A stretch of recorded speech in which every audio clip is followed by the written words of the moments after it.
Hello, everybody, and welcome back to Movie Chats with Ryan and Ant. This week, we're talking about this year's movie, A House of Dynamite, directed by Kathryn Bigelow and starring pretty much a who's who of names, basically. You've got Rebecca Ferguson, Idris Elba, Jason Clarke.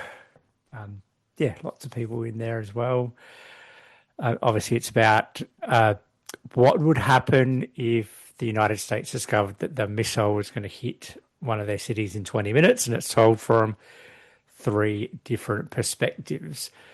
I actually didn't know it was going to go a three-segment film going into it because obviously Yeah, I watched that first bit and it was Rebecca Ferguson's, and then the countdown time was coming, and then it cuts to black, and then we go into Jake's story, and then it's his yeah. story where it kind of cuts No, down. it took me like a couple of minutes to realize I was watching it. I was like, wait a sec, like we've done, we've seen that, or how come it's like still 20 minutes on the clock? I thought it was like 7 minutes away or something. What's Yeah. happening? Um, Um, yeah, it was I interesting. I liked it and I didn't like it. There was Yeah, it, it I saw somebody I was watching a couple of like reviews on it, and they were talking about how it's a roller coaster ride. You know, you're going up and up and up and up, and then you get to the end of the first segment, and then it kind of just then you just keep on going on a flat surface because your anxiety level was so high, and it just your heart's pulsating, and then it kind of stops, and then it just does it again, and you just yeah, don't get to that level of excitement again because that first segment, it's just so much is going on from so many different kind of, you've got I think it's got the Army Rangers in, I think they were in the one of the northernmost states of America. They're sending off yeah, the missile to go stop the missile. You've got Rebecca Ferguson's. You've got, I think, another room as well. You've got so much going on in that first segment, and then it kind of just it stops, and then it starts again. But it's not as exciting. That those second two it. segments I didn't find.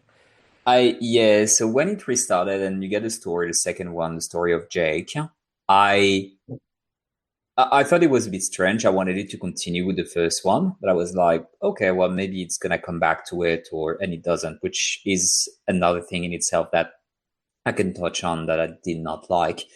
But the story of uh, Jake is all right because it reveals things that you didn't know when you were watching the first story. So I was okay with it. Yeah, like the missile accuracy that it's not like I think 60% accurate. It's like a coin toss to actually you really realize that the defense mechanisms that they have in place are not as good as they are hyped up to be. And I like that part. But when it came to the third one, when it's being repeated again from the point of view of the president, I was bored. I was I wanted the story to go on. I'm not learning anything new. It's another person's perspective on the same events. I'm not learning anything new. What is going to happen next? This is what I want to know. So yeah, I was not in love in the way that it was saying the story. I mean, it started really high with that first story where I was like, I love this movie. This is just so good. This is so gripping. Yeah, Second one, okay, still okay. Third one, go down. And then the ending, if we want to address the elephant in the room, when the end credits came onto the screen, it was like I was being given the middle finger. I hated it so much. It really ruined the movie for me. yeah. I don't know. I didn't hate the open ending that you don't actually find out. I didn't really hate that you don't Mm. find out what happened. But then it was was it the tack on scene where they're all going to the bunker? Is that the scene you're talking about, where they're going to the bunker at the end? Because Uh, that was yeah, potentially. I can't really remember, but the thing is, you have a couple of things that you want to know that I wanted to know. I wanted them to discover where the missile is coming from. that would have been, good, which countries actually launched it. Is the president going to retaliate, even though they don't really know who launched it? That was something I was like, come on, you need to give me that. And then, is it really going to hit Chicago? Is it really going to kill all those people? And what is going to be the aftermath? I even had like a theory as to, oh, maybe it's an AI attack. It's not real. It's to get some information to test the defense mechanism, or it's an insider attack because they want to start a war and they're using a decoy to do that. That was only in my head. I was like, if it goes there, I'm good with it. But here it's like it stops. It's no resolution whatsoever. So I'm not against open-ended ending, but this one was not only open-ended, it's you're not giving me anything. It's almost like you run out of budget to pay the screenwriters, or you didn't have enough budget to continue your movie, or you have a planned sequel. And if this is the case, cool, I'm here for it, but it doesn't seem to be the case. It's no, it really ruined it for me. I couldn't take it. Yeah, because see, I didn't really feel like you'd got anything new in segments 2 and 3. I felt Right. like it was just the same. Like if you're Mm. gonna build on it, like if you're gonna do 3 segments, build on it, or don't do it from 3 points of view of 3 different Americans. Maybe do it 3 points of view from, right, we're going to do the Americans first, then we're going to do the Russians, then we're going to do the Chinese. Yeah, that would We're have going to been have, because interesting. Yeah. then we're going to have, well, no, we haven't done this. What are you talking about? We're not in, Yeah. we're not to blame. You only had but that little snippet where Jake's talking to the Russian embassy Yeah. where he's, he plays on the empathy thing. I'm about to be a dad. Yeah. Do you, let's build on this trust with each other, and that was kind of cool. But we just needed more of that. I think if Mm. we just there was too much. Like you had the same kind of conversations happening in different parts of the movie. Like you actually heard, I think there's a part where you can hear Jake in segment 1 saying, "Oh, I actually met you 8 months ago," and so it's the president and Jake talking Mm. in Rebecca Ferguson's segment. But then you see that conversation actually happen twice more. Yeah. It's like, well, we've already had that conversation. We don't need to have it again. Let's have something different, because Yeah. we need something different. Yeah. You do. And then it tried too much to have that human element as well. I didn't hate the fact there was a Mm. human element, but it just tacked it on a little bit too much. Like you had the White House lady, she's walking into her room where she's talking about she's going through a divorce. You've got the dude Gonzalez who's in is it not Atlanta? It's where is it? It's in the snow. He's going through relationship issues as well. They're all Yeah. there's they You just didn't did stay these with me. two. It was a little bit too much of that, and poor Reed, played by Richard Harris's son, Jared Harris's character. Mm. Like I didn't, he's got his obviously conversation with his daughter because she lives in Yeah. Chicago.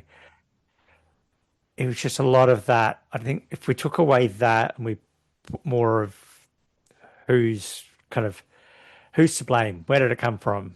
Yeah. Definitely. That's the only sort of story that I remember, and I actually didn't mind the when he's talking to his daughter, and he chooses not to tell her that something is about to hit her. He's just happy that she has someone in her life Yeah, because she can't outrun it anyway. It's about to nah, hit in a few minutes, and yeah, it's nuclear, so you really can't get far away from the nah, fallout enough in time. And then he kills himself as well yeah, because he can't go on.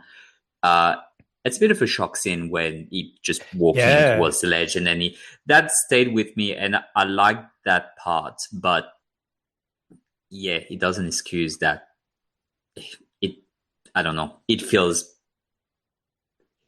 so good. You can feel that there is so much research that went into the screenplay because there's a lot of things that I had to Google. I didn't really know what DEFCON was and a lot of the terms that they're using, and it seems to be pretty accurate, and it makes it very interesting in the way that they're presenting it. So you can feel that there is a lot of research that went into the screenplay. So why did you end up this way, and why did you repeat the same story 3 times? It's a big mystery. Yeah, I really liked how they showed what the acronyms, what they were saying was on the screen. That was good. Well, yeah, because I'm Australian. I don't know what, and I've never served in the army or the military, so I really appreciated that they brought that up. Yeah, that was good. I mean, to the movie's credit, I have to say 2 things that were very well done was the acting was spectacular and the direction is good. I mean, Kathryn Bigelow, she's made some very good movies. Right. And her marks are all over this one as well in the way that she directs. She just got a crappy script to work with. She directed quite possibly one of the best action movies of the 1990s, and that is Point Break. You wouldn't know. Like Point Break is great. Such a male testosterone-filled movie, but it's directed by a freaking woman. It's just amazing. But you know what? It's so funny because she used to be with James Cameron, right? Yeah. And she can direct male testosterone heavy movies very well. And James Cameron can actually write women very well, without being patronizing or anything. He actually writes kick-ass women characters like Sarah Connor or Ripley. Or Ripley. Ripley. Come on. Aliens is without a doubt top sequel of all time. It's just amazing. Yeah, Aliens it's awesome. But even in recent years, I mean, she made a movie that I really like was Strange Days. I don't know if you've seen this one. No, it's one of the lesser known one. I liked it. Yeah. But even in the early in the later years, like The Hot Locker is very good. Is she the one that did Zero Dark 30 as well? I'm pretty sure she did Zero. Yeah, I think she did. I think so. Those are very good as well. I mean, she does have a lot of talent. But yeah. Another thing, well, with the acting, let's go into that.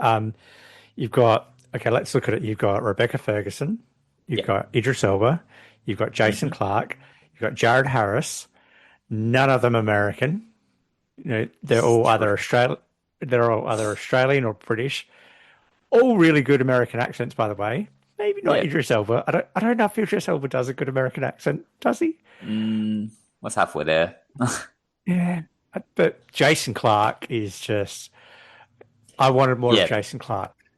Yeah, he's not talking that much. He's not doing that much. I mean, he's overshadowed by Jake's character.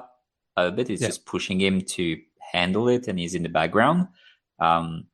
Didn't really understood his character. That's just me. And I loved the score. That was just... That was such a good score.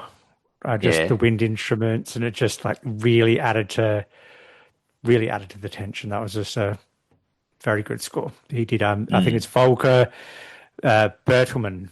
If I might have missed. I'm sure I butchered that surname, and I'm sorry. But yeah, very very good score by him. Nice. Speaking of scores, should we get into it? Yeah, let's go into it. How is that segue?